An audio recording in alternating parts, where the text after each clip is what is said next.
Welcome back नाजरीन। हमारी कोशिश थी कि हम हुकूमती जमात की जानिब से भी जो है वो मौक़िफ़ ले, हमने कॉल्स की, हमसे रब्ता भी हुआ, मगर अब ना जाने किस बुनियाद और वजूहात की बिना पर जो है अब रब्ता मुमकिन नहीं हो पा रहा। हमारी टीम बहरहाल अब भी कोशिश कर रही है और हम कोशिश करेंगे कि इसका मज़ीद फॉलोअप लेके ऐड ऑन कर दे हुकूमती मौक़िफ़ का। जो हम तक इत्तलात थी, चीज़ें थी और वर्जन आए थे, वो हमने कोशिश की अपने प्रोग्राम में जो है उसको डिस्कस करें। जमील पराचा साहब, मैं आपकी तरफ आऊँगा ताकि एक एटलीस्ट, क्योंकि आप लोग ना ये बात करते हैं कि जी हम ताजिर, हम तिजारत करते हैं, हम ही टैक्स जो है ना कलेक्शन करते हैं। अब इस तरह की अगर सिचुएशन देखते हैं और भी बहुत सारी जगहों पे, क्योंकि ये डिबेट सोशल मीडिया पे भी नाजरीन आप लोग भी कर रहे हैं कि जी मरात, अगर एक आम आदमी सेक्रीफाइस हो रहा है, कहीं ना कहीं मुश्किल में आ रहा है, तो भाई सरकारी सतह पर भी लोगों को दिखने चाहिए एटलीस्ट। अब देखिए ना, आप एक आवाम का हाल देखें कि पेट्रोल ख़रीदने से भी वो मजबूर है कि वो बिल्कुल इतना पेट्रोल नहीं ले पा रहा। वो सिर्फ उतना पेट्रोल लेता है जो जहाँ तक उसने जाना है, चाहे वो बाइक पर सफ़र करे, चाहे वो अपनी गाड़ी में सफ़र करे। बिल्कुल ऐसे ही है। आज वो उस कंडीशन में आ गए। इनके तो कार्ड भी फ्री बना दिए जाते हैं पेट्रोल के, कि जिस पंप पे जाएं फुल पेट्रोल भरवाएं, जुम्मे की रात को ये यहाँ से निकल जाएं और पीर की सुबह ये वापस आएँ तो इनकी गाड़ी में फिर दोबारा पेट्रोल खाली करके आएँ, तो फिर इनकी गाड़ियाँ जो है ना भर दी जाएं पेट्रोल से। तो ये क्यों आवाम के साथ ये सब कुछ खेल हो रहा है? मैं समझता हूँ कि एक ज़माना था, हम कहते थे कि इस मुल्क के ऊपर डिक्टेटर हुकूमत कर रहे हैं, तो वो डिक्टेटर जो हुकूमत करते थे वो इन सबसे बहुत अच्छे थे। सर क्या बात कर रहे हैं, मतलब मैं आपको जमहूरियत के हकीकत खिलाफ बता बात, रहा ये हूँ। तो हम बड़ी अजीब सी बात कर रहे हैं। उस नहीं नहीं नहीं नहीं। उस जमाने में मैं समझता हूँ, उस जमाने में मैं ये कहता हूँ, बरमला कह रहा हूँ कि कारोबार बहुत अच्छे थे।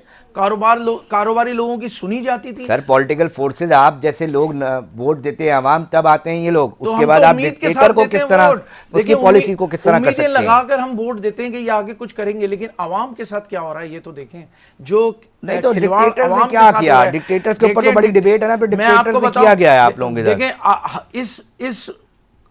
देखें इस मुल्क का हमेशा से ये अलमिया रहा है कि जब भी जमहूरियत आई है, जमहूरियत से कोई फायदा नहीं, नहीं मुझे पहुंचा। एक डिक्टेटर का नाम बता दें जिसके अंदर आप लोग ताजिर बिरादरी जो है मुतमईन रहे हो। हमने तो यही सुना है कि देखें, जी परवेज पूरी मुशर्रफ साहब का दौर था, ताजिर बहुत अच्छा कारोबार कर रहा था। परवेज मुशर्रफ साहब के दौर परवेज में। मुशर्रफ साहब के दौर में बहुत अच्छा कारोबार हो रहा था, लेकिन उसके बाद आप देख लेना कि उसके बाद जो जो हम जमहूरियत पे कदम बढ़ाते रहे, हम अंदर दलदल में धंसते ही चले जा रहे हैं। आज मईशत का हाल देखें। बहुत बड़ा एक आपने मुझे हिला देने वाला बात किया। मैं पता है क्या कह रहा हूं, मैं सिर्फ इतनी बात कह रहा हूं कि जो जो पॉलिटिकल फोर्सेस, मैं तमाम की बात कर रहा हूं, मैं एक एक पॉलिटिकल फोर्सेस, कोई भी सियासी जमात हो, छोटी सी जो एक जिले के अंदर भी बनी हुई है ना, ये एक ताजर रहनुमा है। इनके मुंह से इनकी परसेप्शन अगर ये मुझे बताएंगे ना कि जी डिक्टेटर की पॉलिसीज बेहतर थी और जो पॉलिटिकल फोर्सेज है उनकी नहीं है, तो एक बहुत बड़ा सवाल है। यकीनी तौर पर खुद सियासी जमातों को भी इस चीज़ के ऊपर सोचना पड़ेगा। मुझे आखिरी कमेंट दे दें ताकि अपने मेहमानों से देखिए, आखिरी कमेंट्स में ये है कि इस मुल्क के बच्चे बच्चे की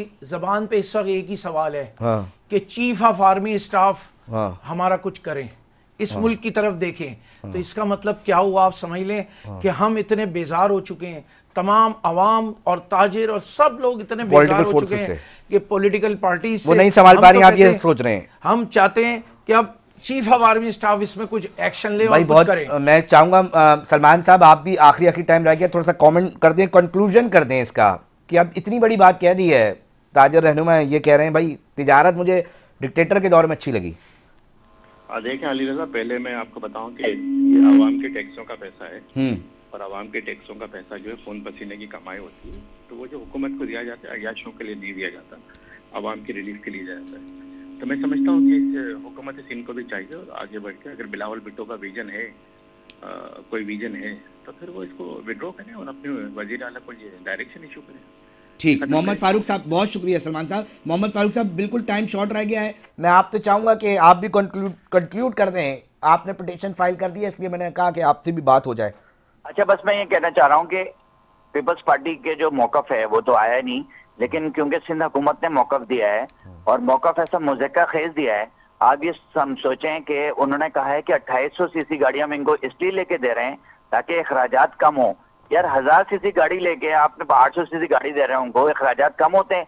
आप कल्टासुन से लेके उनको जो है वो 1.5 करोड़ की गाड़ी दे रहे हैं, ये तो जख्मों पे नमक छिड़क रहे हैं। ये स्कीम ताजिर दुश्मन स्कीम को ताजिर दोस्त स्कीम कह देते हैं, ये काबिज मेयर को मेयर कराची कह देते हैं, ये फॉर्म 47 को फॉर्म 45 कहते हैं। ये अवाम के साथ मजाक कर रहे हैं। लेकिन मैं आपको ये बिल्कुल वाज़ेह बताना चाहता हूँ, मिडिल क्लास अब टैक्स दे और इनकी अय्याशियां चलें, इनकी शाखर्चियां चलें, अब ये नहीं चलेगा। जमात इस्लामी इसके खिलाफ अदालत भी जाएगी, असेंबली में भी आवाज उठाएगी और हमने हड़ताल भी की, हम रोडों पे भी एहतिजाज पे भी चले जाएंगे। बहुत शुक्रिया मोहम्मद फारूक साहब हमें अपने मौक़िफ़ से आगाह करने के लिए। सलमान मुजाहिद बलूच साहब आपका भी शुक्रिया, आपने टाइम दिया। जमील पराचा साहब आप खुसूसी तौर पे स्टूडियो है, आपका भी शुक्रिया। नाज़रीन, प्रोग्राम कराची टुडे लाजमी हम चाहेंगे अपना फीडबैक आप हमारे सोशल मीडिया अकाउंट्स पर लाजमी दें। कोशिश सिर्फ यही है कि भाई हम डिस्कस करें ओपन फोरम्स पे, और लास्ट में मैं सिर्फ यही कहूँगा कि हम कोशिश करेंगे कि कोई मेहमान आता तो मौक़िफ़ जो है उनका भी जा सकता। तहम प्रोग्राम का वक्त जो इख्तिताम की तरफ पहुँच चुका है, अपने मेज़बान अली ज़र को दीजिए इजाज़त। हम फिर हाजिर होंगे। अल्लाह निगहबान।